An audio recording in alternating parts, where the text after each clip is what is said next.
Alright, Shalom. First of all, I'd like to start by giving all praises and glory due to Yahweh, Ba'ashem Yahweh Shai, Ba'ashem Rakal Kadash, and double honors to the apostles and elders of Great Millstone, and salutations to the Archeum doing his work in sincerity and in truth. My name's Amar Kwam. This video is going to be entitled Prophecy and Extreme Times, and that's an adequate title which I believe suits this video.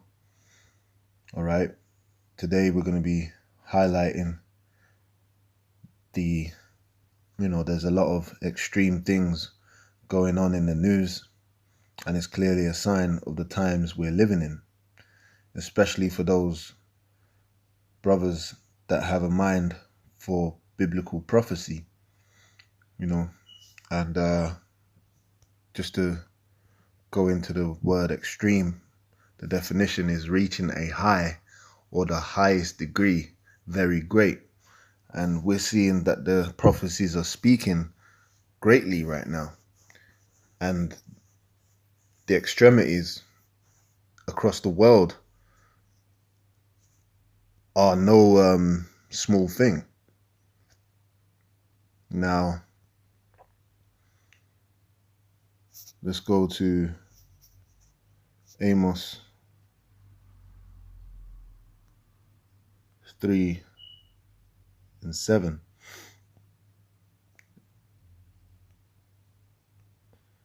Slovakia.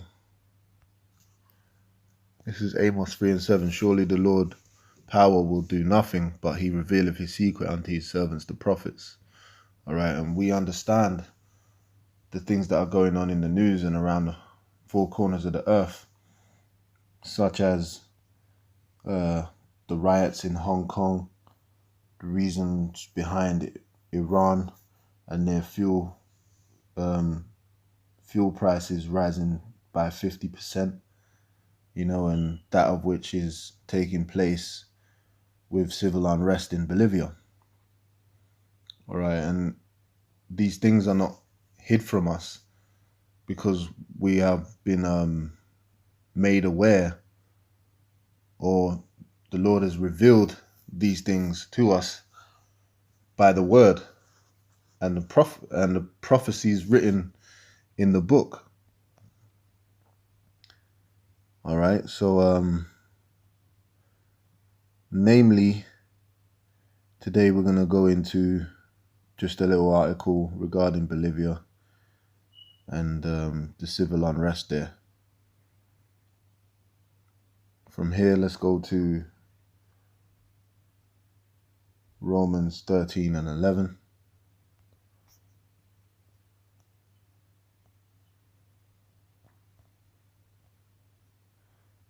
It says, and that knowing the time that now it is high time to awake out of sleep, all right, is an extreme time.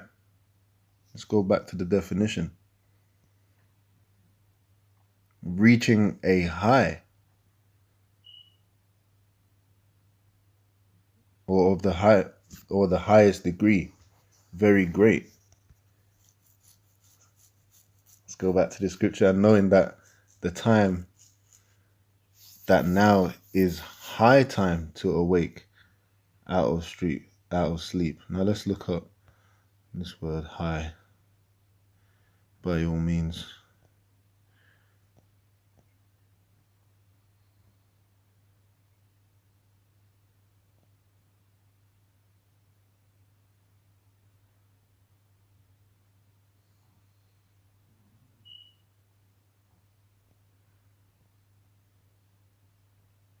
Any definite time, point of time, moment.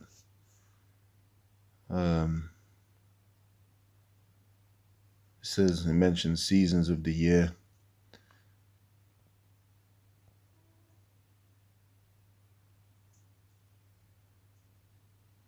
An hour in the Strong's definitions. I'm just scrolling over it, but you get the point. That we're not in that season of peace. We're in that season of hysteria, the season of extreme discomfort, unrest. And as it mentioned seasons, scripture popped into my mind regarding Ecclesiastes. What was it? The 3rd chapter and the 1st verse. To everything there is a season and a time to every purpose under the heaven. And it lists on down the opposites of seasons or times that you can be in. All right. And it's not talking about the weather. It's talking about the opposites of time that you can be in, or situations such as you can be in, as it says here, verse 8, a time to love. Clearly that's not the time we're in terms of a season or a period of which things take place. And a time to hate. We're in a time of hate right now. A time of war and a time of peace. You see? So it's high time. It's the hour of extremity. So let's go back to, what was it, Romans, the 13th chapter, and read on in verse 11. Excuse me. It says, and that knowing the time, that now it is high time, all right, that hour, that period where the prophecies are about to speak, to awake out of sleep. Yeah, because it's more than evident. And we see that evidence in the news and the reports surrounding all across globally the things that are going on in the world. And in the beginning of this video, I gave you some examples. For now is our salvation nearer than we believe. Why? Because we measure our salvation according to prophecy and what was revealed to us, to measure how close we are to our salvation. So from here, in other words, we shouldn't be in a state of peacefulness or lackadaisy, or have a mentality of things ain't going on, and the salvation is further away. The Lord isn't coming anytime soon. No, we hasten the day. We know that the Lord is near. And that's the type of mentality you're supposed to have. And it's evident because of because of the time we're living is extreme. And we read that definition. So from here, let's go to Revelations 19.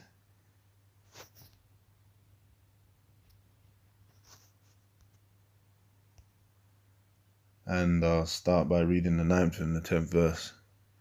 It says, and he saith unto me, right blessed are they which are called unto the marriage supper of the Lamb. And he saith unto me, these are the true sayings of God. And I fell at his feet to worship him. And he said unto me, see thou do it not. I am a fellow servant. All right, and that was regarding the angel. And of thy brethren that have the testimony of Yahweh Shai. Worship Yahweh. Well, I'll read it verbatim. Worship God. For the testimony of Yahweh Shai is the spirit of prophecy. All right. So if you worship the Lord, you go worship him in truth and according to what is written down. All right. The spirit of, which is the spirit of prophecy, and the Lord dealt with prophecy. All right. And such is how we identify the time that we're living in, and what's about to behold us in the time that we're living in. So now, in order to understand and demonstrate our worship of our power, we need to identify prophecy. So from here, Let's go to 2nd Esdras, the 15th chapter. And I'll start at the first verse. It says, "Behold, speak thou in the ears of my people the words of prophecy, which I will put in thy mouth, saith the Lord." Why? Because we're warning the people of what's going to take place and how close we are to our salvation, those that can hear. So let's scroll down to verse 16. It says, "For there shall be sedition among men." Now let's look up the word sedition.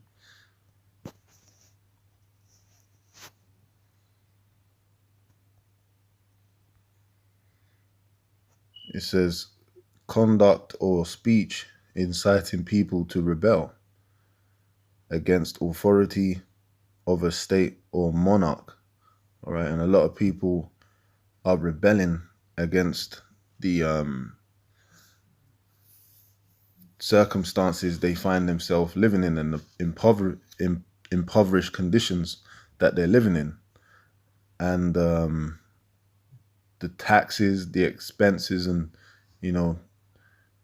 the lack of quality of life, in other words, and the declarations made by the governments.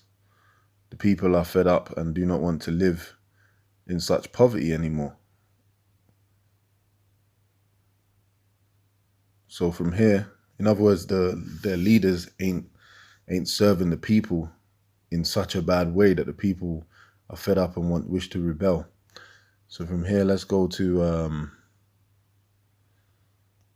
back to 2nd Esdras 15. It says, "For there shall be sedition among men, and invading one another. They shall not regard their kings nor princes, and the course of their actions shall stand in their power." You see? So from here, what else could we read on this before I go? Oh, verse 19. It says, "And man shall have no pity upon his neighbor, but shall destroy their houses with the sword and spoil their goods, because of the lack of bread and for great tribulation." Now remember that lack of bread and great tribulation, and the key point, the sedition, in which we read the definition, is the rebellion against authority and speech against authority. Let's now look at an article regarding Bolivia's government. Now, this is from The Guardian. Bolivia's interim government accuses Evo Morales of terrorism and sedition. Okay. Now, Bolivia's right-wing interim has turned up the heat on former President Evo Morales, accusing him of committing acts of terrorism and sedition by fanning street protests and blockades. All right, so creating civil unrest. The country's new interior minister, Arturo Murillo, announced on Friday that he had asked the public prosecutor's office to open an investigation into Morales after the release of an audio recording supposedly showing the exiled leftists orchestrating plans for roadblocks designed to suffocate the country's main city. It goes on to say, let's scroll down.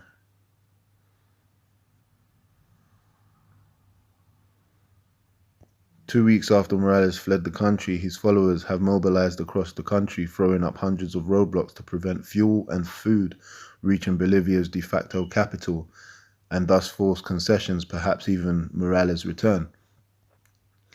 All right, so this guy was in a authority seat, but he got forced to stand down, and pretty much now he's allegedly orchestrated an upheaval of the people, right? So there's division. Now, we already know that the US likes to back only supporters or government or military which has been instated by the US themselves. All right, they're not stupid. They have interest in destabilizing the country. Any place where there's instability, or Esau's been, subtle in controlling the narrative around the world. Basically making demonizing any support for government leaders which are not in their interests. They do that for their own to their own gain, to control these countries and use their wealth, and control not only the government but also the wealth of that country now, and their economies. Now from here, the article goes on to say the protests have already started to bite, causing shortages of food and fuel and huge queues outside bread shops and petrol stations. Now let's go back to what we just read in verse 19. A man shall have no pity upon his neighbor. They shall destroy their houses with the sword and spoil their goods because of lack of bread. And right now in that country, there's a lack of bread. So you best believe that the people are the morale is low, and people are going to start turning against their own neighbors, so to speak, for food, because they can't travel anywhere to get it and the food can't come in. And there's definitely great tribulation in that place. So you see, we speak according to prophecy, man, and we filter everything that goes on in the news through the scriptures. And like I said, the US, Esau, the so-called white man, Esau likes to find, and wherever you see Esau talking and making propaganda on the news regarding different governments and arguments in politics and so forth against certain leaders, he's only going to be speaking in favor of himself and his advantages and what he can get from it, because he deals in destabilizing countries for gain and using that as a tactic.